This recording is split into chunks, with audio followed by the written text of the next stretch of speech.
छात्रा जिंदाबाद, छात्रा जिंदाबाद। प्राथमिक नोटिफिकेशन जारी करो, प्राथमिक नोटिफिकेशन जारी करो। मुख्यमंत्री शर्म करो, शिक्षा मंत्री शर्म करो, मुख्यमंत्री शर्म करो।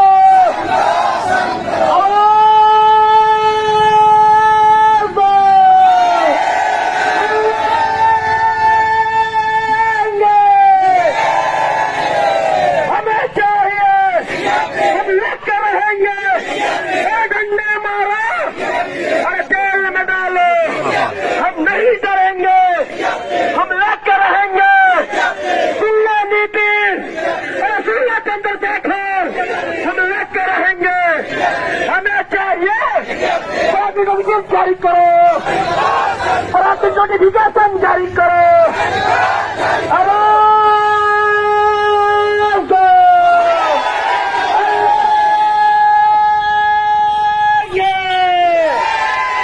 छात्रा जिंदाबाद, मुख्यमंत्री शर्म करो, शिक्षा मंत्री शर्म करो, शर्म करो नहीं तो टूट पड़ो, शर्म करो नहीं तो टूट पड़ो। इसी के साथ हम लोग अपने अपने जगह बना के थोड़ा 3 वर्ष में अगर 41,000 बहाली हुई है तो उसमें छाती पीटने वाली कौन सी बात होगी? आज देखा जाए तो माननीय मंत्री जी के द्वारा जिसको नियुक्ति पत्र दे दिया गया है उसको फिर से बुलाकर गाजी मैदान में नियुक्ति पत्र दिया जा रहा है। हम तो कहते हैं कि बिहार के जनताओं से और बिहार के सारे युवाओं से कि जो एक बार रिटायरमेंट होने वाले हैं उनको भी एक बार नियुक्ति पत्र करके ज्वाइनिंग करा दीजिए गाजी मैदान में, और बिहार के 11 करोड़ जनसंख्या में आप जाकर ढोल पीटिए और कहिए कि हमने रोजगार दिया। क्या इस तरह से चलती है बिहार की अर्थव्यवस्था? क्या इस तरह से चलती है बिहार की जीडीपी? क्या इस तरह से चलती है बिहार के एनएसएसओ? क्या इस तरह से चलती है बिहार के ईडीआई? क्या इस तरह से चलती है बिहार के एनएनपी? क्या इस तरह से चलती है बिहार का पीसीआई? आज भी देखा जाए तो 2011 के जनगणना के अनुसार बिहार का प्रति व्यक्ति आय 6,610 रुपया है। आखिर ये 8 वर्ष शपथ लेकर क्या कर लिया इन्होंने, क्या किया? एक बार जब शपथ लेते हैं, मान लीजिए कि हम लोग की जो बहाली थी वो बहाली आने वाली थी जुलाई के लास्ट वीक में, इनके पॉल्ट्री मारने के चक्कर में न जाने कितना बच्चा का जिंदगी बर्बाद हो गया। 18 घंटे के अंदर इन्होंने मंत्री एक तरफ से रिजाइनिंग लेटर दिया और दूसरा तरफ से ऑफर लेटर लिया। क्या दोबारा इन्होंने बिहार में घुमा और सारी स्थिति परिस्थिति को देखा मंत्री पद से शपथ लेने से पहले? शिक्षक अभ्यर्थी बहरहाल रोड पर है, सीटेट विसेट तमाम अर्हता पास करने के बाद सड़क पर बैठे हुए हैं। शिक्षा मंत्री जी और माननीय मुख्यमंत्री जी, माननीय उप मुख्यमंत्री जी आपसे गुहार लगा रहे हैं। इन्होंने स्वर का मुंडन भी कराया। कारण ये था कि आपको 100 विवेक जितना जल्द खुले रोड से वोट पर शिक्षक अभ्यर्थी जाए, लेकिन नहीं, आपको तो कुछ और चाहिए। इसलिए बता दिया जाता है कि अनशन पर बैठ रहे हैं और तब तक बैठे रहेंगे जब तक कि सातवें उच्च और प्राथमिक विज्ञापन के बहाली के लिए नोटिफिकेशन नहीं आ जाएगा। और जब ये पलटी मारते हैं तो सपोज कीजिए एक रास्ता है, एक स्ट्रेट लाइन है, बीच में ऑरिजिन होता है जहाँ पर 0 से स्टार्ट होता है, राइट में पॉजिटिव, लेफ्ट में निगेटिव। तो जो बीच की जो रास्ता है उस रास्ता में जितना युवा लोग हैं जो लोग रोजगार करना चाहते हैं उन लोग की जिंदगी नरक में चल जाती है, क्योंकि फिर से सरकार बदलती है, मंत्री परिषद बदलती है और सारा सिस्टम बदलता है। इस कारण से बहाली से लेकर सारे चीज में डिले हो जाता है। लेकिन बची रहती है क्या? तो उनकी कुर्सी। उसी कुर्सी के खिलाफ हम लोग 7वें चरण में भूख अनशन करने वाले हैं और भूख के आंदोलन करने वाले हैं। आपको नोटिफिकेशन देना होगा नीतीश कुमार, और नहीं तो कहिए आपके 243 विधायक से हम सामना सामने बैठ कर तैयार है, आकर मुझसे कर ले, मोटिवेट बात कर ले, वार्ता कर ले। और आपका प्रचंड प्रवक्ता अगर कोई भी है, प्रचंड प्रवक्ता पांचों किसी से आकर बात कर ले, हम तैयार है बात करने के लिए। किसी भी मुद्दा का, चाहे वो रोजगार की मुद्दा हो, चाहे वो शिक्षा की मुद्दा हो और चाहे वो स्वास्थ्य की मुद्दा हो, इसी पर बात करना होगी आपको। माननीय मुख्यमंत्री जी, शिक्षा, स्वास्थ्य और रोजगार को लेकर के जो आपका बिहार में आयाम है वो गिरता हुआ ग्राफ है। एक चीज़ मैं कहना चाहूँगा आपको कि शिक्षा हमारा जन्मसिद्ध अधिकार है और उसे कोई वंचित नहीं कर सकता है। बाबा साहब अम्बेडकर ने जो संविधान में अपने रचना की, उस संविधान को शपथ के अनुसार हम आपको बता दें कि शिक्षक अभ्यर्थी आज सड़क पर है। शिक्षक वो निर्माता होता है, राष्ट्र का निर्माता होता है, किसी चीज़ का स्तंभ होता है और स्तंभ भी कमजोर हो गया, अपराधी के विकास कहाँ से कीजिए। माननीय मुख्यमंत्री जी, आपसे कुछ हमारे प्रोजेक्ट सुनने कहना चाहेंगे। आज बिहार की सबसे बड़ी नाकामी, बिहार के देश की आजादी के 75 साल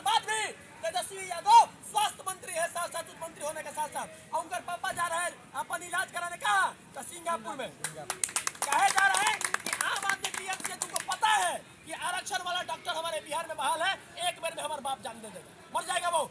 अगर उनका औकात रहता तो बिहार के पीएमसीएच में आकर वो अपना इलाज करवाते। वो आंधर हो, इनको हुआ था थोड़ा सा बीमारी आंख में नीतीश कुमार को, तो गए थे दिल्ली इलाज कराने। उनको भी पता है कि बिहार का जो डॉक्टर है वो आरक्षण वाला है। उसी तरह से हम लोग को आरक्षित बना दिए हैं और हम लोग को बेरोजगार बना दिए हैं और लोड पे लेकर चले हैं। याद रखिए, आपको नोटिफिकेशन देना होगा, और नहीं तो हम लोग आखिरी हद तक जाएंगे। अगर गर्दनी बाग में जान भी देना पड़ेगा तो जान देंगे, लेकिन माननीय मुख्यमंत्री जी यदि पलटू है तो तेजस्वी जी सल्टू है। आपस में दोनों मिलकर के पलटू सल्टू और शिक्षा व्यवस्था का चौपट कर रहे हैं। बहरहाल मुख्यमंत्री जी सुन ला, शिक्षा का अभ्यर्थी अगर सड़क पे बा तो हरों के सड़क पर ला सकता है। इसलिए आप सभी से रिक्वेस्ट है कि जो भी हमारे प्रदेश के जितने भी शिक्षा का अभ्यर्थी है, कहीं ना कहीं आप सभी आग्रही होकर के आप देखिए इस चीज को, देखिए मार्च में 7वें चरण की नियुक्ति की प्रक्रिया होगी शुरू। शिक्षा मंत्री जी कौन थे? विजय कुमार चौधरी जी। जनवरी फरवरी 7वें चरण का शिक्षक नियोजन देख लीजिए। यहाँ देखिए, होली तक छठे चरण की प्रक्रिया समाप्त, अप्रैल के प्रथम सप्ताह में 7वां चरण प्रारंभ। ये मिठाई वाला बाबा बदल गए लेकिन विचार नहीं बदला और इनका कहना ही था, जमीर नहीं और ये कहते थे विजय कुमार चौधरी, हम तो कहते ही हैं जैसे ही छठवां चरण खत्म होगी अति शीघ्र हम 7वां चरण लेके चलाएंगे। अब देखिए, यहाँ चल गए जनवरी, यहाँ चल गए मार्च, यहाँ चल गए होली, फिर अप्रैल में 80,000 हो रहा है, फिर 2 लाख पद से बहाली हो रहा है। फिर उसके बाद अपर मुख्य सचिव आकर कहते हैं कि हम बहाली दे देंगे कागज पत्र के माध्यम से। अरे कम से कम कलमुआ का नोखिया टूट गया का, कि कलमुआ हेरा गया। माननीय तेजस्वी जी से पूछना चाहूंगा कि जो आपने शपथ लेकर के बोला था कि मैं शपथ लेता हूं पहली कलम से 10 लाख रोजगार दूंगा, आपका कलम खो गया है कि दिमागी संतुलन खो गया है? दिमागी संतुलन खो गया है तो जल्द ही ठीक कर दिया जाएगा। अभी उप मुख्यमंत्री जी गुमान में नहीं रहिए, आप मुख्यमंत्री बनने वाले हैं। अगर अभी आपका वर्चस्व इस प्रकार से दिखाइएगा, घमंड और अकड़ भगवान का प्रसाद होता है, आप भी वहीं चले जाइएगा। इसलिए विनती है आपसे कि जितना जल्दी हमारी हक को दीजिए। 7वें चरण हमारा जन्मसिद्ध अधिकार है और शिक्षक बनने के लिए तमाम महत्ता धारण कर यदि हम सड़क पर बैठेंगे तो बिहार के नौनिहाल बच्चे का भविष्य कहा जाएगा। बिहार का नौनिहाल बच्चे जो सरकारी विद्यालय में पढ़ते हैं, कोई नेता मंत्री कोई अधिकारी के बच्चे सरकारी स्कूल में पढ़ता है क्या? क्यों? क्योंकि जानते हैं कि बिहार बदहाल है, शिक्षा के क्षेत्र में सबसे अंतिम पायदान पर है। माननीय मुख्यमंत्री जी, भगवान करे कि आपका किडनी खराब हो जाए।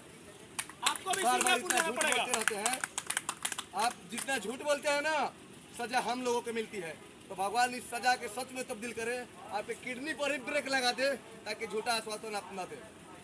जागो बिहार चैनल के माध्यम से दिखाना चाहेंगे कि जब छठवां चरण की बहाली आई थी, बोला गया था खत्म हो जाएगा तो अति शीघ्र 7वां चरण दे देंगे, लेकिन ये बार बार इनका जो प्रेस कॉन्फ्रेंस है और बार बार ट्वीट देखिएगा, आगे चलते तो ट्वीट किया हुआ है, आकर देखिए आपको ट्वीट दिखाते हैं। ट्वीट में आप लिखा हुआ देखिए, बार बार लटका कर शिक्षक नियुक्ति के लिए बार लटका कर शिक्षक नियुक्ति के नाम पर अभ्यर्थियों के साथ पूरे मजाक करना सरकार बंद करे। हम पूछना चाहते हैं उन मंत्रियों से, क्यों पंडाल में आते थे हमारे? जब 1 तारीख से अगस्त में आंदोलन किए थे तो 9 दिन आकर जो देखे तो क्या अखबार में मोतियाबिंद हो गया है यार, कि मोतियाबिंद हो गया है, कि आकर आयती खराब हो गया, रेटिना खराब हो गया है, किडनी खेल कर गया है आप लोग का, कि दिमाग का बत्ती खत्म हो गया है, कि स्क्रू ढीला हो गया है आप लोग को, कि एक बार कहते हैं यहाँ देखिए, अब देखिए पलटू चाचा के कहते सारे वादे होंगे पूरे। 7वें चरण में 1,65,000 से अधिक शिक्षकों की होगी नियुक्ति। अरे भैया, जब आपको नियुक्ति करनी है तो आप आकर एक चिट्ठी पत्र कीजिए, एक दृष्टि पटल पर तो कीजिए।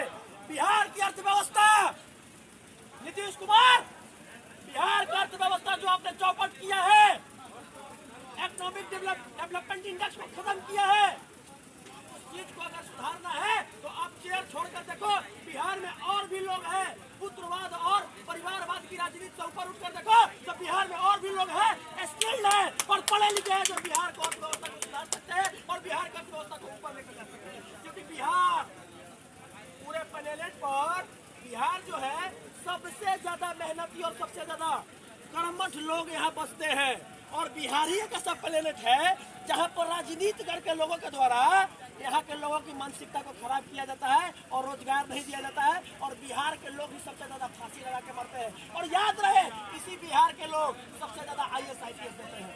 अब अस्वस्थ की कामना करते हैं, आप अस्वस्थ रहिएगा। हम मानते हैं, हम मनाते हैं कि आपके जैसा मंत्री बिहार में नहीं रहे, क्योंकि आप अपने चेयर के लिए सारे लोगों का जिंदगी को बर्बाद कर दिए हैं और अपाहिज हो गए हैं आप। छोड़ दीजिए चेयर को। कौन होता है जी 42 महीना से इंतजार करेगा? एक दिन में 243 विधायक का वोट का गिनती हो जाता है। एक दिन में 534 ब्लॉक का वोट आ जाता है, सारा चीज गिनती हो जाता है। और देखा जाए तो एक दिन में 545 को भी सांसद की गिनती हो जाता है वोट का। भारत का संविधान भी लिखा जाता है 11 महीना 18 दिन में, लेकिन छठवां चरण का होता है कि लोग को रोजगार देना पड़ेगा, लोग के रोजगार देना पड़ेगा। और उस रोजगार के ऊपर बात करनी है तो आइए अपने कोई पश्चिम के प्रवक्ता को लेकर मैं बात करने हूँ। जानते हैं नीतीश जी, आपके पीछे कुछ दिन पहले आए थे प्रवक्ता के, जो बात किए थे, कहते अभी तो 2.5 महीना मेरा सरकार मिल रही है। हम बोले 8 बार नीतीश जी शपथ ले लिया, 2.5 महीना सरकार मिल हुआ।